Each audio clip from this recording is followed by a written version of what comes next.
Aujourd'hui à 109, la cuisine descend dans la rue. Oh, c'est bon, c'est vachement bon. Les popotes roulantes, nouvelle tendance culinaire dans les capitales du monde. C'est devenu plus gourmet et on a plein de choix maintenant. Une cuisine 5 étoiles qui se mange sur le pouce. Alors là, c'est le foie gras de torchon. Et on servira ça comme un pâté pour le camion. C'est pour tacos. That's for me. La journaliste et critique Marie-Claude Lortie découvre un nouvel univers. Il y a une liberté totale dans cette façon-là de manger. C'est le rejet de la nappe blanche. Mais pas question de manger comme ça dans les rues de Montréal. Ici, c'est pas permis. La ville rebute les cuisiniers ambulants. Le camion est chez moi dans la neige, tout simplement. Pendant que Montréal se prive, d'autres se régalent. Si les autres villes le font, pourquoi nous, on serait pas capables? C'est magique comme combinaison. C'est tellement bon. 2 hot dogs stimés all dress et une frite, s'il vous plaît. Pas de problème. Vous m'avez pas mis d'oignon, hein? Pas du tout. Merci, Théo. Bienvenue. À part les bagels et le smoke meat, est-ce qu'il y a quelque chose qui dit autant Montréal que les hot dogs de la Montréal Pool Room, une institution qui survit depuis 1912? Mais il n'y a qu'à Montréal qu'on mange des hot dogs à l'intérieur des restaurants. À Toronto, à Ottawa et à New York, les hot dogs se servent dans la rue à partir de roulottes ou de chariots. En fait, Montréal est une des rares villes au monde qui interdit carrément la vente de nourriture dans les rues. Ce qui fait dire à certains critiques de restaurants que Montréal se prive de toute une tendance gastronomique qui émerge de Los Angeles à Berlin.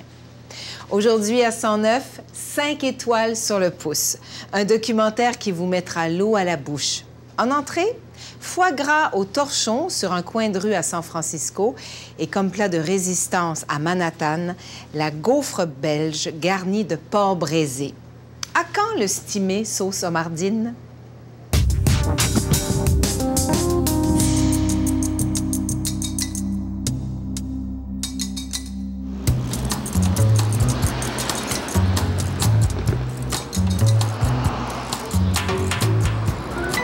Dis-moi ce que tu manges et je te dirai où tu es.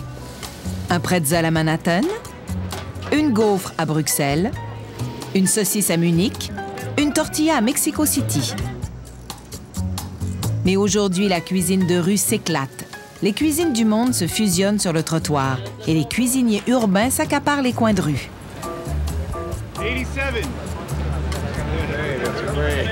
À New York, par exemple, on estime à 5000 le nombre de popotes roulantes. It's the best food in the city. It's very helpful. Sarah Ring est une Montréalaise qui adore la diversité culinaire de la rue. Son bonheur est complet lorsqu'elle débarque à New York.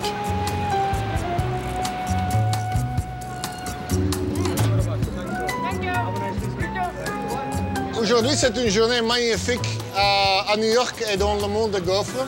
Bonjour, est-ce que je peux avoir le pulled pork waffle? Pulled pork waffle, vous êtes sûr? Oui, c'est bon? C'est délicieux? C'est bon, c'est vachement bon. OK, je Ce que vous allez manger, en fait, c'est interdit en Belgique. Mais à New York, on a un peu plus de liberté. On fait la fusion entre la cuisine du Sud, Mississippi, et la cuisine de Bruxelles. Ça va être cochon. C'est magique comme combinaison. C'est tellement bon. En fait, le voyage que fait Sarah aujourd'hui est également un voyage de recherche. Elle projette d'avoir son propre camion à Montréal pour vendre des cupcakes comme à New York. Pour nous, c'est une grande part, enfin, ça fait part de notre culture. Hein? Ouais. À New York, on mange dans la rue. Donc, moi, je veux ça, ça, ça et ça. OK, merci. Next. All right, $7 all together, man. So, you got 10?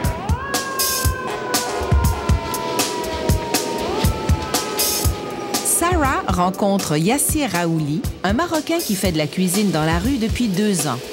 Il se sert des médias sociaux pour annoncer ses spéciaux du jour et son adresse du jour. On a plein de clients qui viennent de l'Internet, des blogueurs, comme on appelle ici à New York, des foodies, qui aiment bien des trucs qui sont nouveaux. Et en plus, on a un concept qui est un peu hip. Donc, les gens, ils veulent bien faire partie du concept et de whole phenomenon, comme on dit ici à New York. J'aimerais commander une ou deux de vos spécialités. Street food à New York a changé depuis les dernières années. c'est devenu plus gourmet, c'est devenu couscous, c'est devenu basmati rice. Et on a plein de choix maintenant. Il est très inspirant parce que, tu le vois, c'est un immigré, c'est un nouveau arrivé à New York. Il a décidé qu'il allait faire ça. Ça lui a pris 4 mois et il a réalisé son rêve. La nourriture de rue est tellement tendance qu'il y a même une compétition officielle où s'affrontent les cordons bleus de la rue. Chaque vendeur, ou Vendy, comme on les appelle ici, rêve d'être couronné de laurier aux Vendy Awards. Cette année, Yassir a l'honneur d'être au nombre des finalistes. Ça, c'est comme les Oscars du street food. On est nominé parmi 5000, donc 5 de 5000. Donc, on est bien content d'être ici et on espère gagner à la fin. L'événement est tellement populaire qu'il est impossible d'acheter des billets à moins de réserver des mois d'avance. Can't wait to taste the food. We bought tickets to come to celebrate our anniversary. We're the first online. We can't wait. And I hope you came in hungry.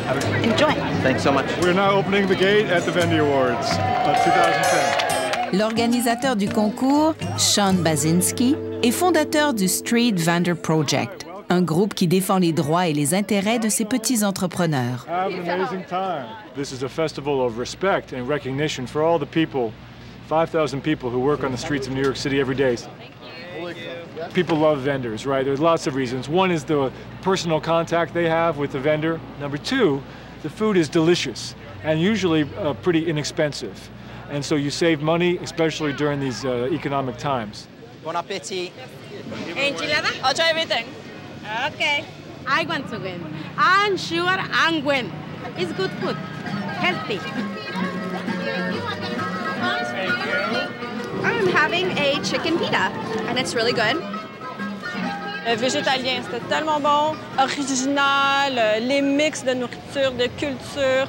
C'est vraiment une réflexion de la culture new-yorkaise, multiculturalisme, dans un petit espace restreint.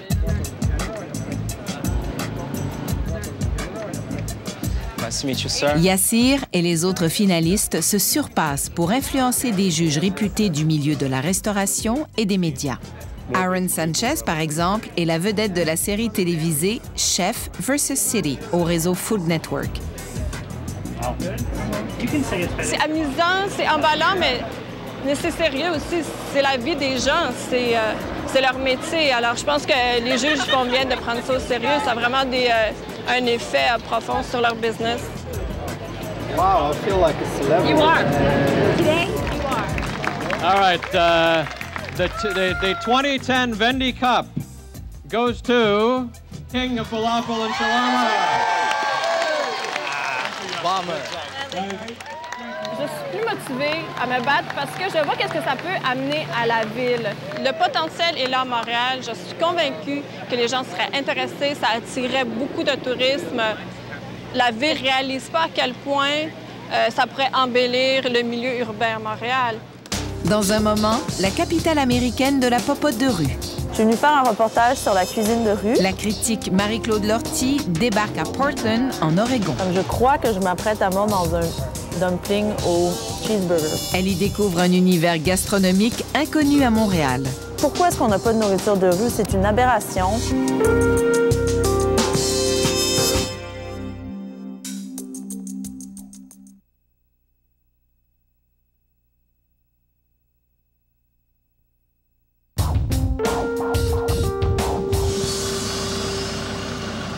Samedi après-midi, dans une cuisine réputée de San Francisco.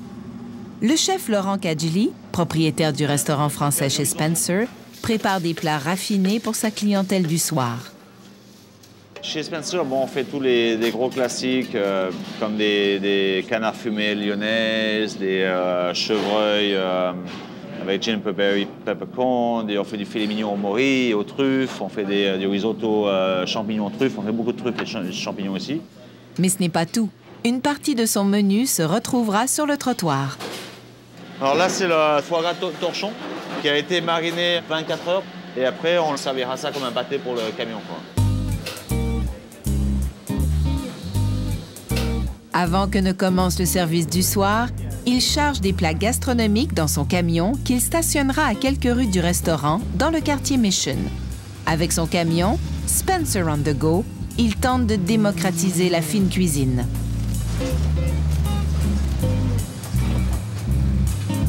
Ce qu'on essaie d'apporter aux gens dans la rue, dans un camion, c'est de montrer un peu à tout le monde ce que c'est le goût de la truffe, ce que c'est un goût de foie gras, ce que c'est tout ça sans avoir les prix de grands restaurants, sans avoir la peur de rentrer dans un restaurant qui vaut cher comme ça. It looks fabulous. So now we're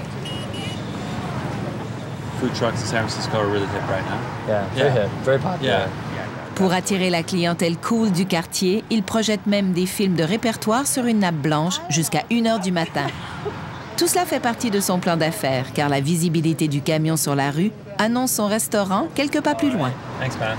C'est un peu bête d'interdire ça, parce qu'il y a plein de jeunes qui ont des dons incroyables, mais ils n'ont que 15 000 $ à dépenser pour démarrer un business. Nous, on a ouvert ça avec 15 000 $, et bon, un business, un restaurant, ça vaut 200 000 $ pour ouvrir. Voilà. Toutes les grandes villes ne devraient pas défendre les trucks. Ça peut qu'apporter des bonnes choses.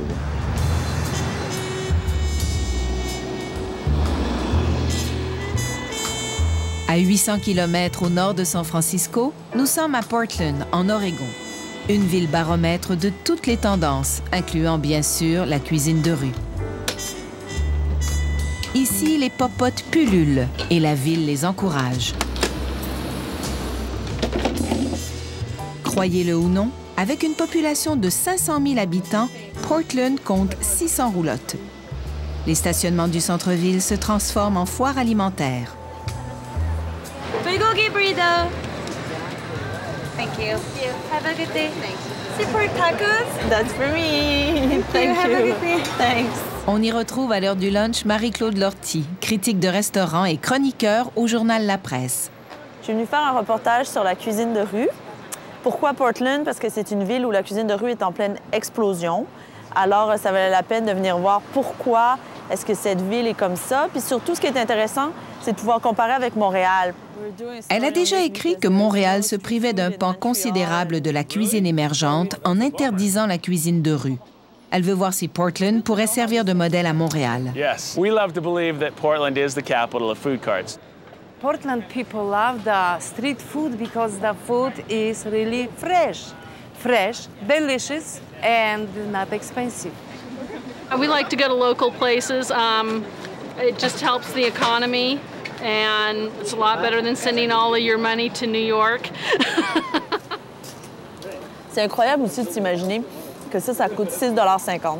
2 énormes choux farcis. Là où est-ce que la popularité de la cuisine de rue rejoint une grande tendance globale, je dirais, c'est le rejet de la nappe blanche. Les gens qui vont au restaurant ont de plus en plus de difficultés avec l'idée de s'asseoir pour très longtemps.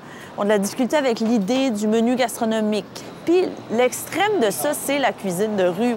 Tu n'as pas besoin d'un engagement préalable. Tu vas, tu choisis, tu prends ton affaire, tu disparais. Tu n'es pas encarcané du tout. Comme je crois que je m'apprête à mordre dans un dumpling au cheeseburger. Il y a une liberté totale dans cette façon-là de manger que je pense que les jeunes apprécient beaucoup. OK, let it go. À Portland, les cuisiniers de la rue peuvent devenir aussi célèbres que les chefs de grands restaurants. C'est le cas de la Thaïlandaise Nong Phuntsukwattana, encensée par la critique et par les réseaux sociaux. Why do you guys come here instead of a restaurant? The ambiance of the food carts, that you kind of feel like you're a part of the community. You're not like going into a restaurant, like you're just out in the open air. Et comme la ville de Portland encourage la cuisine de rue, ses inspecteurs sanitaires sont très vigilants. The health inspection is the same as any other restaurant would get. We have 2 times a year inspection. Health department comes to us and they check how they can close the business. We have to be clean. La cuisine de rue, ça permet aux gens d'avoir le même genre d'expérience que s'ils vont chez McDo, c'est-à-dire manger pas cher et vite. Mais par contre, ils ont quelque chose de complètement personnalisé, de complètement différent, d'unique. Et en même temps, il y a quelque chose aussi de beaucoup plus humain, parce que tu finis par connaître la personne qui te fait ta nourriture. Les popotes roulantes se retrouvent même dans les quartiers résidentiels de Portland. Dans un stationnement, une vingtaine de roulottes servent le souper aux familles du quartier dans une atmosphère communautaire et conviviale. Moi, j'ai jamais vu quelque chose de semblable. C'est très relax. C'est des familles. Puis on voit plein d'enfants. Mais autant l'Amérique peut être très décadente de sa façon de manger, autant dans certaines zones comme ici, là, tout est parfait, tout est bio, tout est équitable. Je pense que Montréal doit absolument se poser des questions sérieuses sur ce dossier-là. Pourquoi est-ce qu'on n'a pas de nourriture de rue? C'est une aberration. La vraie alternative à la malbouffe telle qu'on la connaît, c'est des projets comme ça, c'est clair. Le statu quo, à mon avis, côté cuisine, est fini, là. On veut du changement. Après la pause, la pâtissière Sarah Ring, qui veut vendre ses gâteaux dans la rue, se bute à la bureaucratie montréalaise. Pour vendre de la nourriture dans la rue, c'est interdit, madame. Il n'y a personne qui sait pourquoi c'est interdit. C'est décourageant. La personne pourrait se retrouver avec une amende un peu salée.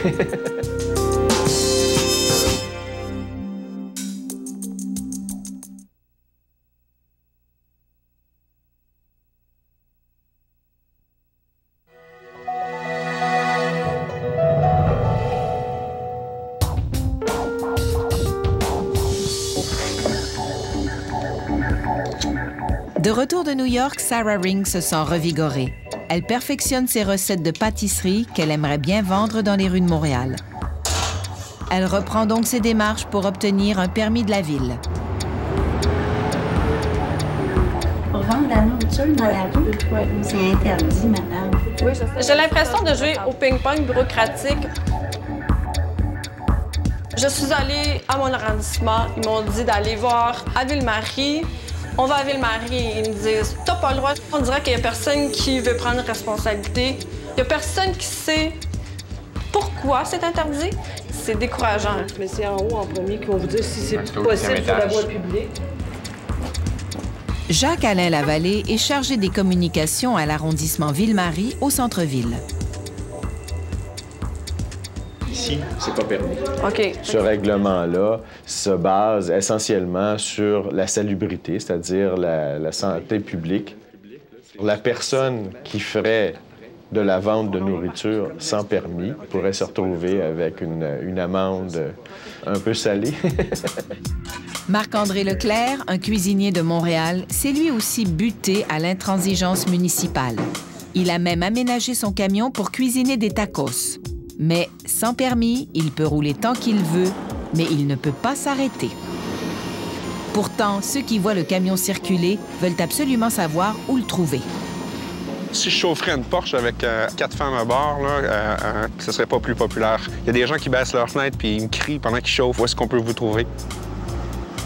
J'aimerais ça ouvrir la fenêtre et dire « Hey, c'est consommé, ayez du plaisir, tu sais. » Mais malheureusement, les obstacles courants des arrondissements de la municipalité font que, pour l'instant, le camion est chez moi dans la neige, tout simplement. Il y a des milliers de restaurants dans le Grand Montréal et la majorité d'entre eux voient les roulottes comme une forme de concurrence. Je suis contre la nourriture dans les roues.